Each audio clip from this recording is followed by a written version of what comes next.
เอาสบายดีมื้อนี้ก็มาพ่อเพื่อนร่วมงานเก่าเนาะอันนี้อยู่ปากเซ่เนาะแต่พอต้นอยู่สวรรค์เนาะก็เฮ็ดงานนำกันก็หลายปีแล้วดอกแต่เพิ่นออกจากโรงงานไปกับเพิ่นไปเฮ็ดงานอยู่บนอื่นเนาะก็สิมาถามเพิ่นแหละว่าเป็นจะได้มาเฮ็ดงานบนอื่นนี่คือกันบ่ มันก็มันก็อันนี้ได้มันก็แตกต่างกันที่นี่เนี่ยแตกต่างกันได้เพราะว่าเราบ่ได้เข้ากาเนี่ย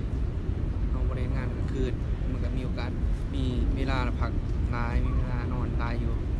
แล้วก็นั่นแหละก็ต่างกันที่ ต่างกันเนาะแบบออกไปข้างนอกเนาะที่ว่าได้พบปะผู้คนที่หลากหลายเนาะแต่อยู่โรงงานก็ แบบอยู่ข้างนอกหรอเอาอยากใส่โทรศัพท์ก็ได้อยากกินยังก็ได้เวลาหิวอะไรสบายเลยอย่างเห็นงานเนาะก็เห็นงาน8 ชั่วโมงเนาะ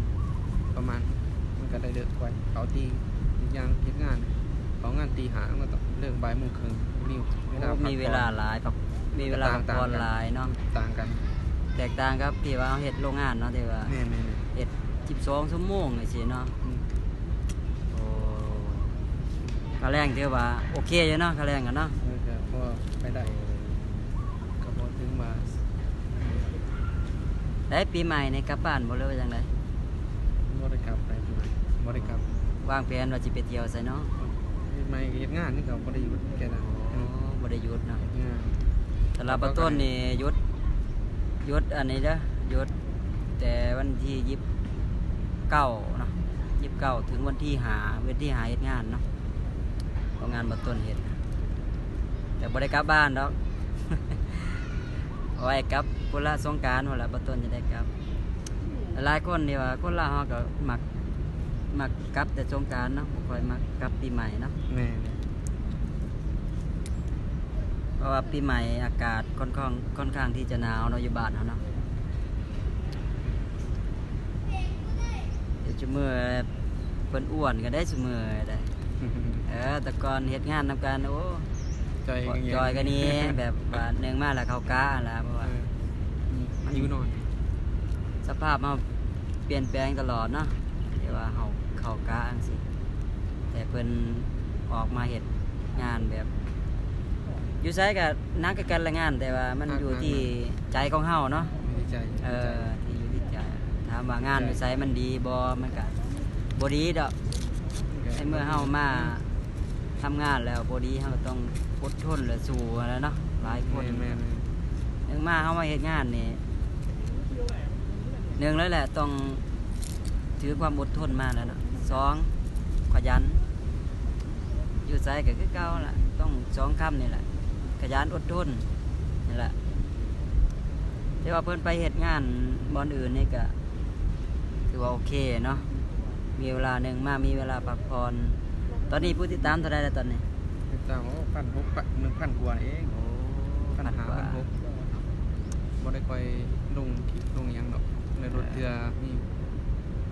ได้ลง อันนี้ส่องกันเพิ่นส่องชื่อจังได๋ส่อง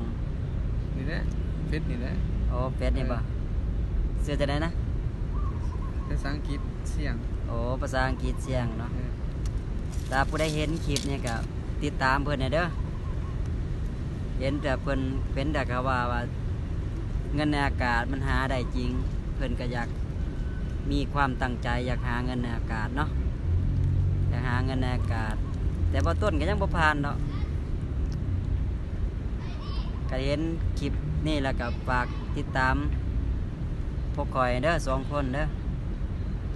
ผู้ใดผ่านแล้วก็โอ้เห็นเขาเจ้าผ่านหลายเลยปีนี้ คลิปนี้ก็สิประมาณซั่นนี่แหละเนาะแม่นบ่ว่านี่แหละ อีกบ่กี่ปีอีกบ่กี่วันมันก็สิสิ้นปีแล้วเนาะปีหน้านี่ต้องขยันให้มากขึ้นเนาะเพื่อหยังเพื่อที่ประสบความสำเร็จเนาะที่เฮาตั้งใจไว้เห็นเขาเจ้าโพสต์กันดื้อดันว่าโอ้ได้เหรียญวิ่งดีนู่นนี่โคละของบ่ต้นดนอยู่แล้ว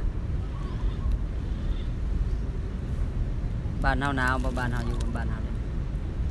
หนาวเด้อเดือนนี้ ก็เฮ็ดงานก็คงบ่ก็บ่ไกลกันไปได้เนาะเฮ็ดงานกันเนาะ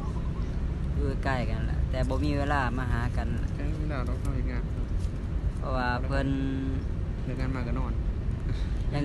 เช่นบ่ต้นนี่เขากะมาเนาะหอกะมาก็บ่มีเวลาไปซะนอนบ่มีเวลาที่ว่ามาตัดต่อคลิปนี่เนาะมีแต่นอน ก็ยังดีเพิ่นว่าเฮ็ดงานหยุดโอ้บ่มีมื้อหยุดเนาะ หยุดอยู่เป็นเปลี่ยนกันหยุดเดือนละ อ๋อเป็นกัน เป็นคนอาทิตย์เดือนหนึ่งหยุดประมาณ2 เดือนประมาณทุกวันอาทิตย์ ดีดีดี นั่นแหละคลิปนี้ก็สิบ่มีบ่ได้ยาวเนาะก็ บ่ได้เอาไปแล้วเดี๋ยวสิไปชมคลิปหน้าเด้อพี่น้องเด้อ ประมาณนี้เนาะ เอาไว้จันนี้เลยเด้อคลิปนี้กัน